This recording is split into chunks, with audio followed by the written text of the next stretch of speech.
দর্শক প্রশ্ন করেছেন আপনার এই কথারই প্রেক্ষিতে যে একটি কথা আমাদের সমাজে খুব প্রচলিত আছে যে ধর্ম যার যার উৎসব সবার। আসলে এই কথাটিকে কি কোরআন এবং সুন্নাহর দিক থেকে কি এটাকে মেনে নেওয়া সম্ভব কিনা, আপনি কি বলছেন? আমরা অত্যন্ত বিনয়ের সঙ্গে বলতে চাই যে ধর্ম যার যার উৎসব সবার এই স্লোগানটি কোনোভাবেই গ্রহণযোগ্য নয় এবং যুক্তিসঙ্গতও নয়।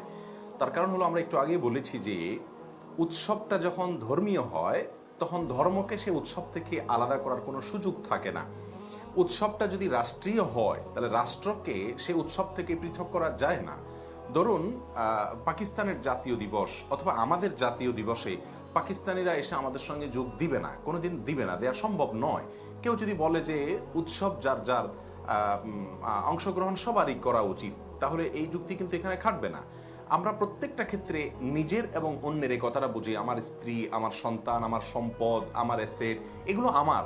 এখানে অন্য কারোর অধিকার নেই, আরেকজনেরটা সেখানে আমার অংশগ্রহণ করবার কোনো সুযোগ নেই।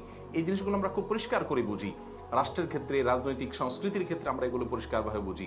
প্রত্যেকটা দল যার যার মতো দলীয় কার্যক্রম করে, কিন্তু এক দলের মানুষ অন্য দলের সমাবেশে মিছিলে যোগ দিলে সেটাকে ওই দলের মানুষরাই ওই ব্যক্তি সম্পর্কে তার ব্যাপারে উদাসীনতা, দলীয় কমিটমেন্টের অভাব হিসাবে দেখবে। ঠিক একইভাবে একজন মুসলিম অন্য ধর্মের মানুষের কোনো ধর্মীয় উৎসবে সামিল হতে পারেন না। যদি হন তাহলে সেটি সম্পূর্ণরূপে তার ইমান থেকে, ইসলাম থেকে খারিজ হওয়ার মতো একটি বিষয়। অতএব ধর্ম যার যার, উৎসব সবার, এটি অন্তঃশাসন্য একটি কথা, অযৌক্তিক একটি কথা, অসুন্দর একটি কথা।